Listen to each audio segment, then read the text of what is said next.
All right, this might be our last video in the series on reducing stress through design. It's about logging. Now, why is logging stressful?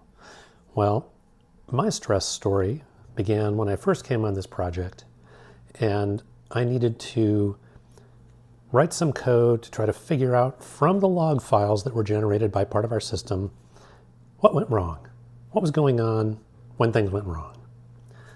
This was impossible to do because the person who had written the logging code basically had controlled what was emitted to standard out, which was then captured as the log, had left a lot of debugging statements in there that were just arbitrarily looking at things and arbitrarily formatted.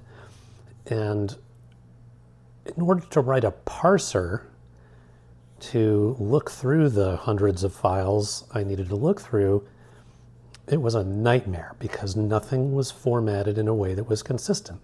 So I had to write all this complicated logic just to recover what was already known at runtime, which was what was going on, but it wasn't captured in a formatted way.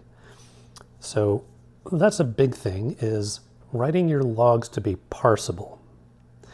But before I show you that one, I'm going to touch on one other kind of general thing about logging, is that logging can be kind of a puzzle because there's a trade-off between how much you emit and how much you can comprehend. If you log everything, then you have these giant logs that you have to scroll and scroll and scroll and scroll and scroll, and it's just hard to see what's there. So if you can write parsable logs, then they can be arbitrarily big, and you can write code to find the good stuff. Oh yeah, and I just wanted to say, if you have a multi-stage system, it might make sense to generate logs at each stage so that you are helped in knowing, okay, at point A, things are looking good. Point B, things are looking good. Point C, not so good. Or point A, not so good. And so you can divide up the logging landscape by having different logs emitted into different files from different code. That can be another way to help control the chaos. All right, I'm just going to look at a couple of log files here. So these were generated at different vintages, these two examples I'm going to show you, but I'm just going to make some commentary about each of these briefly.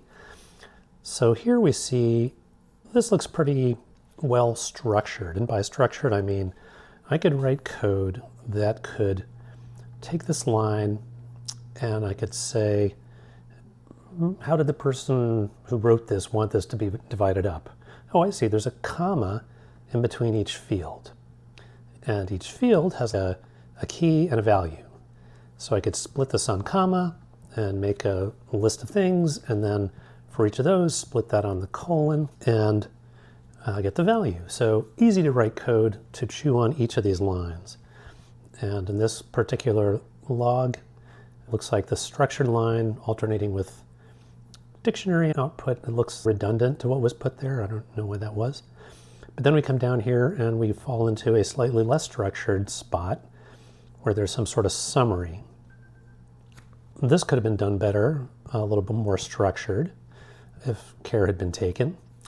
Also, look at these numbers. Do we really need to know the values down to the nth digit? I'm thinking it's about 99.9999999% sure we don't need that much. We could probably get away with that much. So if somebody had taken the time to make the print statement, reduce the number of digits there, this would be a lot cleaner to look at. Now here's another example. Now we have a date on the front of these lines.